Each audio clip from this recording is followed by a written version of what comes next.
দফায় দফায় রাজধানীর বিভিন্ন জায়গায় ঝটিকা মিছিল করছে, কার্যক্রম স্থগিত রাজনৈতিক দল আওয়ামী লীগ।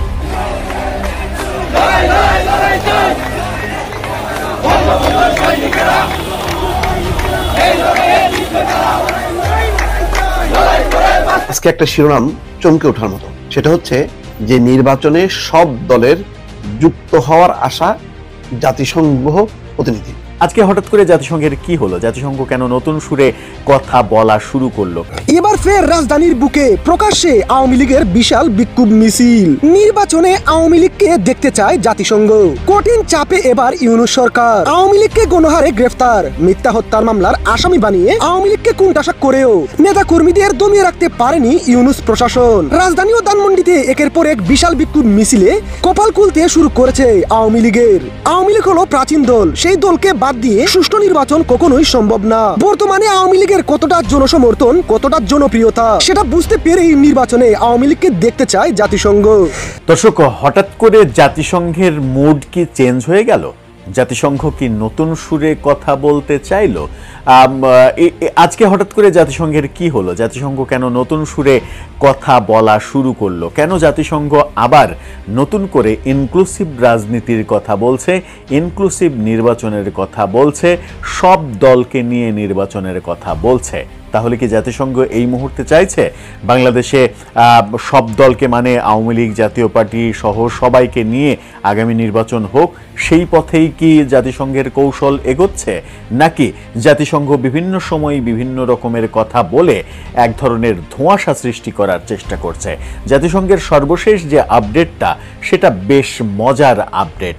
জাতিসংঘের আবাসিক প্রতিনিধি বিএনপির সঙ্গে বৈঠকে যে মজাদার তথ্য দিয়েছেন, সেটা চমকপ্রদ একদিক থেকে, আর একদিক থেকে সরকার সহ বিভিন্ন স্টেক হোল্ডারের জন্য বিপজ্জনক কথা। কি সেই বিপজ্জনক কথা? বিপজ্জনক কথা কারণ এই কথার সঙ্গে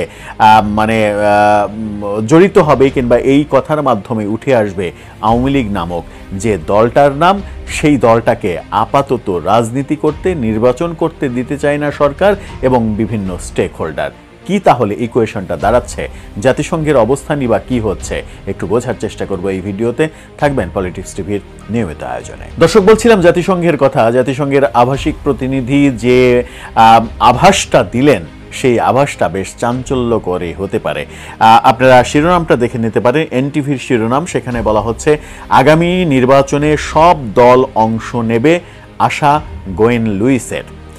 কি বলছে সেখানে বলা হচ্ছে, আগামী সংসদ নির্বাচনে সব দল অংশগ্রহণ করবে বলে আশা প্রকাশ করেছেন ঢাকায় জাতিসংঘের আবাসিক সমন্বয়কারী গোয়েন লুইস।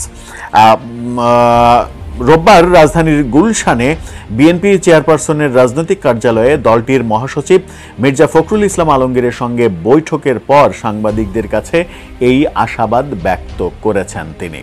অর্থাৎ খুবই গুরুত্বপূর্ণ বৈঠক, বিএনপির সঙ্গে বৈঠক এবং বিএনপি মহাসচিবের বৈঠক জাতিসংঘের আবাসিক প্রতিনিধি গোয়েন লুইসের। গোয়েন লুইস যখন বলছেন যে সব দলকে নিয়ে নির্বাচন করতে হবে এবং তিনি আশাবাদ ব্যক্ত করছেন যে সব দলকে নিয়েই নির্বাচন হবে, তখন কিন্তু আমরা নিশ্চিত করেই জানি যে এই সরকার এবং জামাত, এনসিপি সহ এমনকি বিএনপিও আওয়ামী লীগকে নির্বাচনে আসতে দিতে চায় না। এককাঠি সরেস হয়ে জামাত, এনসিপি সহ বিভিন্ন দল জাতীয় পার্টিকেও নির্বাচনে আসতে দিতে চায় না, তাদেরকে নিষিদ্ধ করতে চায়। সেরকম মুহূর্তে জাতিসংঘের আবাসিক প্রতিনিধি যখন বলেন যে সব দলকে নিয়ে নির্বাচন হতে হবে, তখন ব্যাপারটা খুব ইন্টারেস্টিং হয়। গোয়েন লুইস বলেছেন, আগামী নির্বাচন বাংলাদেশের জন্য খুবই গুরুত্বপূর্ণ। এই নির্বাচনে আমরা নির্বাচন কমিশনকে সাপোর্ট দিচ্ছি এবং জাতিসংঘের পক্ষ থেকে কারিগরি সহায়তা দেয়া হবে। আশা করি সব দল এই নির্বাচনে যুক্ত হবে। আগামী মাসগুলোতে নির্বাচনের প্রক্রিয়া সামনের দিকে যাবে।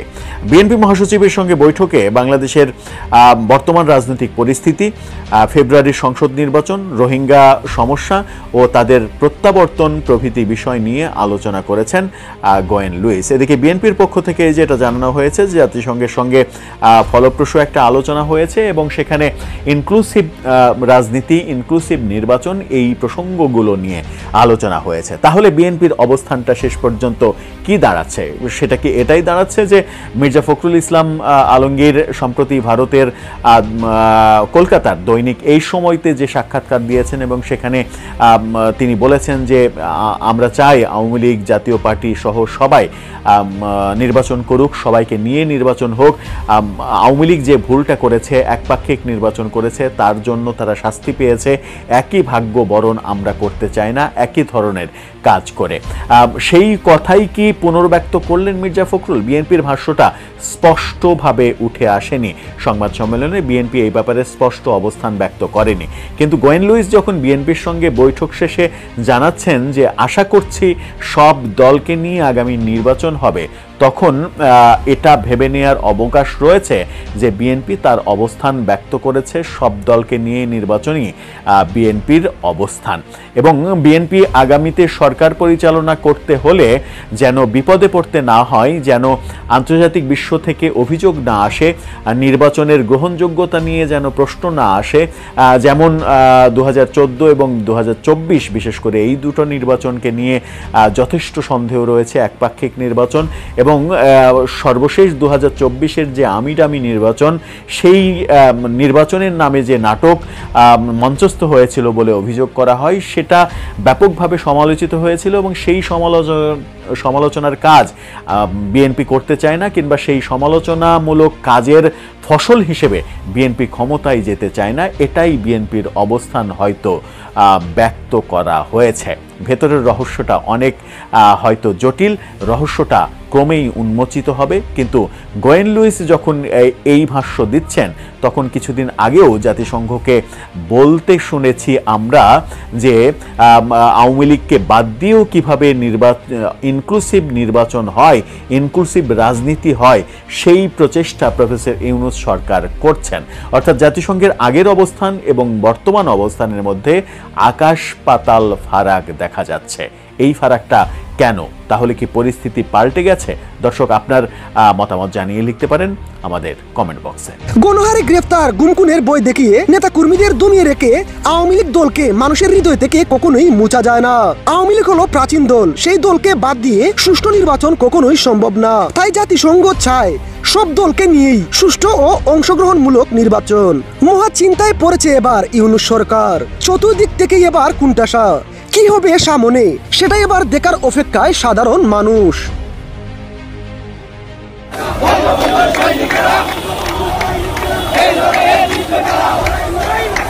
নিষিদ্ধ করলেই নিষিদ্ধ হয়ে যায় না। শেখ হাসিনার দল, বঙ্গবন্ধু লালন পালন করা দল, যে দল বাংলাদেশের স্বাধীনতা এনেছে, বঙ্গবন্ধু শেখ মুজিবের দল আওয়ামী লীগ প্রচুর পাতার পানি না।